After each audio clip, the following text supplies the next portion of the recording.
आज हम लोग पढ़ेंगे संख्या पद्धति क्लास 9th का। कौन सा है? क्लास 9 यूपी बोर्ड का। कौन सा? यूपी बोर्ड का क्लास 9th, ठीक है। और कौन सा बुक है? एनसीईआरटी की, एनसीईआरटी की बुक है, ठीक है। इसमें सबसे पहला जो लेसन है वो हम लोगों का क्या है? क्या है? संख्या पद्धति। संख्या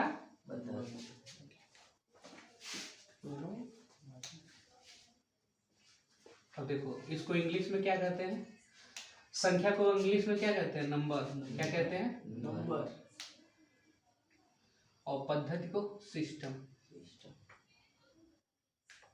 ठीक है। अब हम लोग क्या पढ़ेंगे? क्या पढ़ेंगे? संख्या पद्धति। क्या पढ़ेंगे? संख्या पद्धति, ठीक है। अब देखो, संख्या पद्धति में हम विभिन्न प्रकार की संख्याएं पढ़ेंगे।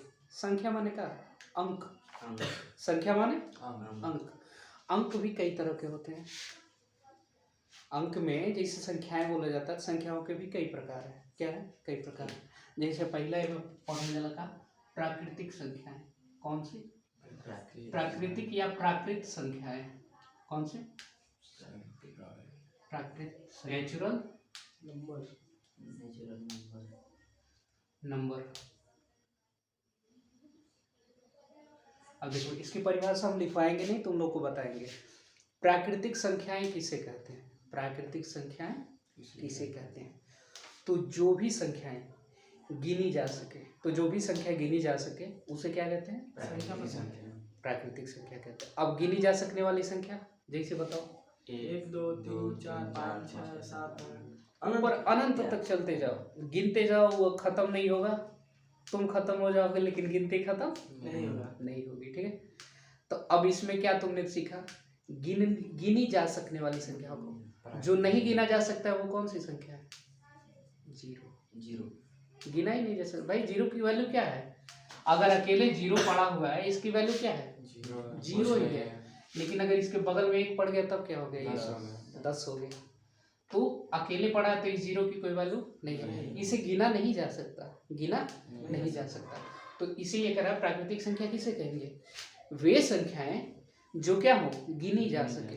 तो गिनी जा सके वैसी संख्याओं को क्या बोलेंगे? नेचुरल नंबर बोलेंगे या तो प्राकृतिक संख्या बोलेंगे। अब प्राकृतिक संख्या में जैसे, तो जैसे क्या सबसे छोटी गिनी जा सकने वाली सबसे छोटी प्राकृतिक संख्या? एक। एक के नीचे कोई थोड़ी गिना जा सकता, वो -1 -2 छोड़ दो। लेकिन एक के सबसे छोटी संख्या है जो गिनी जा सकती है। तो 1 2 3 4 5 6 7 8 9, ऐसे तुम कहाँ तक चले जाओगे? अनंत तक। कहाँ तक? अनंत तक।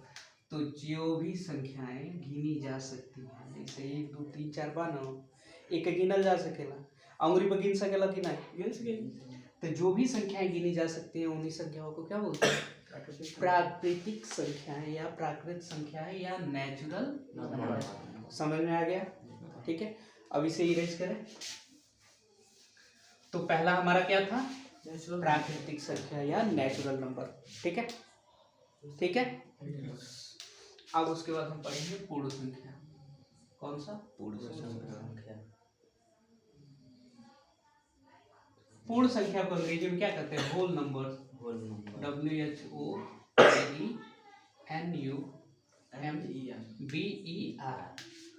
होल नंबर्स, ठीक है। तो पूर्ण संख्या किसे कहते हैं? अभी हमने क्या पढ़ा था? प्राकृतिक संख्या। प्राकृतिक संख्या किसे कहते हैं? तो वे संख्याएं जो गिनी जा सके उन्हें प्राकृतिक संख्या कहते हैं। अब पूर्ण संख्या किसे कहेंगे? तो पूर्ण संख्या किसे कहते हैं? प्राकृतिक संख्याओं में अगर जीरो को सम्मिलित कर लिया जाए या प्राकृतिक संख्याओं के पहले जीरो लगा लिया जाए, 1 2 3 4 5 6 7 8 ये प्राकृतिक संख्या है। अगर प्राकृतिक संख्याओं के पहले जीरो लगा लिया जाए, प्राकृतिक संख्याओं के साथ जीरो को भी अगर सम्मिलित कर लिया जाए, या तो जीरो को भी अगर हमने साथ ले लिया, तो अब इसके बाद से ये प्राकृतिक संख्या है और जीरो भी साथ में हो गया, तो इन सभी को क्या कहेंगे? पूर्ण संख्या कहेंगे। केवल प्राकृतिक संख्याओं में जीरो बढ़ जाने से ये पूरी संख्या क्या हो गई? पूर्ण संख्या हो गई। क्या हो गई? तो सबसे छोटी पूर्ण संख्या जीरो और सबसे छोटी प्राकृतिक संख्या वन 1 है। समझ में आ गया? ये 0 ही ऐसा है जो केवल पूर्ण संख्या है, बाकी अब इसके बाद सही जितना वन है ये पूर्ण संख्या में भी है और प्राकृतिक संख्या में भी है, लेकिन 0 ही केवल एक ऐसा बंदा है या ऐसा अंक है जो केवल पूर्ण संख्या में है, प्राकृतिक संख्या में नहीं है। ठीक है, समझ में आ गया? प्राकृतिक संख्या किसे कहते हैं और पूर्ण संख्या किसे कहते हैं? प्राकृतिक संख्या उसे कहते हैं जो गिनी जा सके, जैसे 1 2 3 4 5 6 7 8 9 10 11 जहाँ तक जाए। लेकिन पूर्ण संख्या, तो जब प्राकृतिक संख्याओं के साथ 0 को भी सम्मिलित कर लिया जाए या 0 को भी समाहित कर लिया जाए तो उन्हीं संख्याओं को क्या कहते हैं? पूर्ण संख्याएं कहते हैं। उन्हीं संख्याओं को पूर्ण संख्या कहते हैं। ठीक है, अब समझ में आ गया?